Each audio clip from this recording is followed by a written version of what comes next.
Bulbasaur sits at the very front of the Pokédex, yet is one of the most overlooked starters in the entire franchise, and that alone raises a huge question. Why? Today, we're diving into the full evolutionary line and uncovering details that even longtime fans tend to miss. But before we get deep into the seeds, vines, and ecosystems and highly questionable anime decisions, let me set the stage. Bulbasaur's story hides several surprising twists. Why did early developers nearly scrap its design? What makes this tiny grass Pokemon creature biologically different from the starters that it followed? And how did its final evolution, Venusaur, become an unexpected competitive powerhouse decades after its debut? This is the complete breakdown of Bulbasaur, Ivysaur, and Venusaur. Bulbasaur's design looks simple at first glance, but it's the result of a surprisingly complex blend of real biology, folklore, and early Game Freak experimentation. Its most defining trait, the seed on its back, isn't just a stylistic choice. According to multiple Pokédex entries, the seed is planted at birth and grows by drawing nutrients directly from Bulbasaur's body. This makes it one of the only Pokemon with a fully symbiotic life cycle, where the host and plant evolve in direct response to each other. Bulbasaur isn't just carrying the plant, it's living with it, feeding it, and changing alongside it in a way that mirrors real-world growth patterns seen in certain fungi, insects, and amphibians. Design-wise, Bulbasaur borrows heavily from amphibians, especially horned frogs or squat toad-like species, but there's a prehistoric undertone in its shape and posture. Early concept art for the Kanto region reveals that developers originally aimed for a slightly more dinosaur-inspired starter trio, and Bulbasaur is the clearest remaining piece of that vision. The plant may also echo the concept of mandrakes and mythical root creatures that merge animal and vegetation into a single being. And in the anime, Ash's Bulbasaur remains one of the most memorable characters of the original series and delivered standout performances like in the battles against Richie, the Kanto Grass Tournament, and later in the Orange Islands. Its refusal to evolve presented not such as stubbornness, but as confidence, cemented it as a fan favorite. And gameplay-wise, Bulbasaur has always leaned towards a defensive and supportive role. Early game Bulbasaur in the Red and Blue era stood out because it learned status moves earlier than many other starters. Sleep Powder, Leech Seed, and the classic Vine Whip plus Growl combo allowed inexperienced players to survive tough encounters far more reliably than with Charmander. While it never shaped competitive metas at a high level, its toolkit introduced players to the strategic identity shared by its evolutions: battlefield control, chip damage, and slow and inevitable pressure. Ivysaur represents one of the most natural and thematically consistent middle evolutions in the entire Pokemon franchise. Where Bulbasaur is small, soft, and symbiotic, Ivysaur moves into a phase of noticeable physical maturity. The bud on its back has swollen with stored sunlight, its legs have grown stronger, and its posture has shifted to support the increasing weight of the plant it carries. According to some Pokédex entries, Ivysaur's flowering bulb becomes so heavy that it can no longer stand on its hind legs, hinting at the evolutionary pressure shaping its transition into Venusaur. This biological grounding is surprisingly detailed for such an early Pokemon design and remains one of the clearest examples of a naturalistic evolution portrayed in the franchise. Design-wise, Ivysaur feels like the moment the Bulbasaur line locks in its visual identity.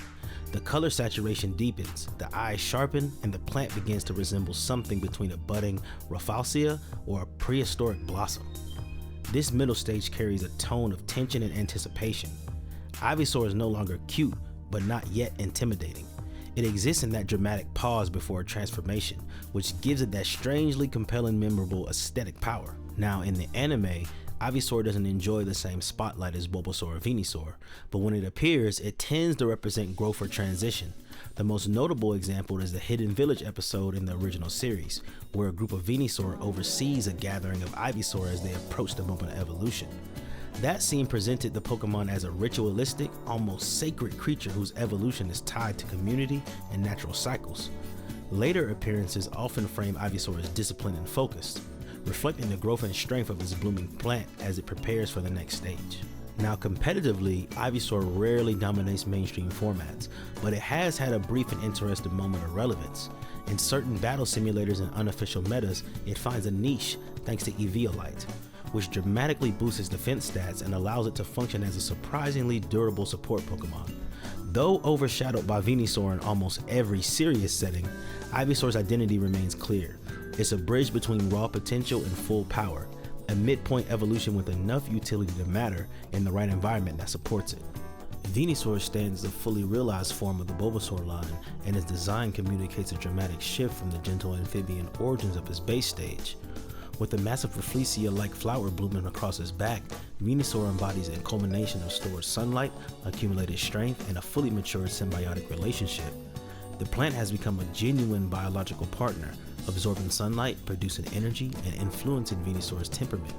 According to the Pokédex lore, the flower emits a calming aroma that amplifies Venusaur's power when it's exposed to sunlight, blending nature, biology, and a battlefield prowess in a way that no other Kanto starter achieves.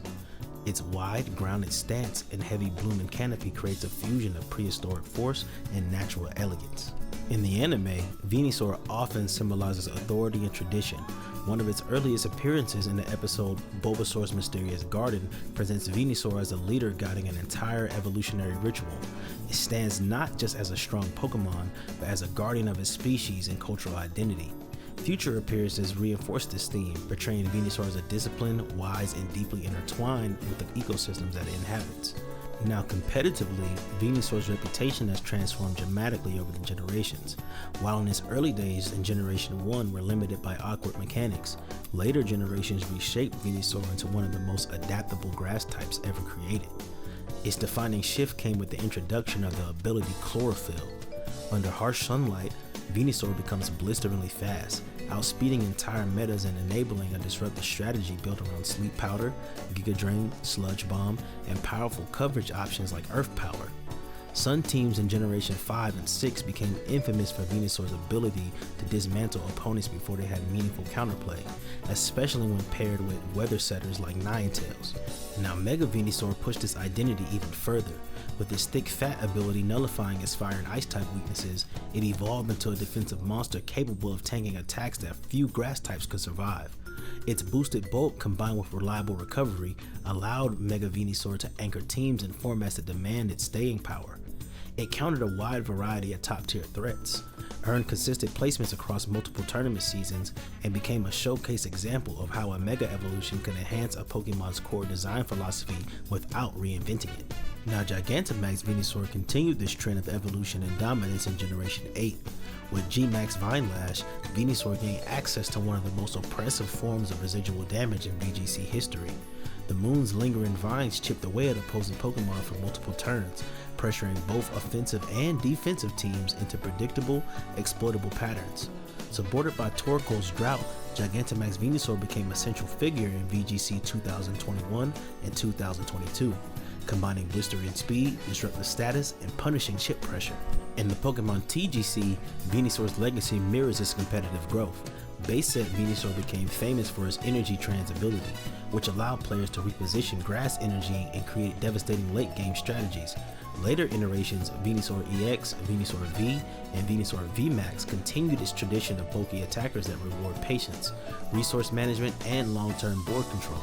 Whether in retro formats or modern decks, Venusaur has consistently embodied the spirit of sustainable, methodical power. And that wraps this up, guys. The Bulbasaur evolutionary line represents one of the most carefully crafted journeys in the entire Pokemon franchise. What begins as a small, quiet creature with a mysterious seed becomes a symbol of growth, resilience, and intentional design. Bulbasaur sets the foundations of symbiosis, adaptability, and hidden depth between its simple exterior. Ivysaur advances that narrative, carrying tension, transformation, and the moment where potential becomes direction. Venusaur completes the arc with confidence, authority, and a competitive legacy that has reshaped multiple formats across Pokemon history. Those early curiosity gaps now have their answers. The Bulbasaur line might not always receive the loudest praise, but its influence on world building, gameplay, and competitive meta development is undeniable. It's a testament to how thoughtful design evolves into something iconic, memorable, and enduring.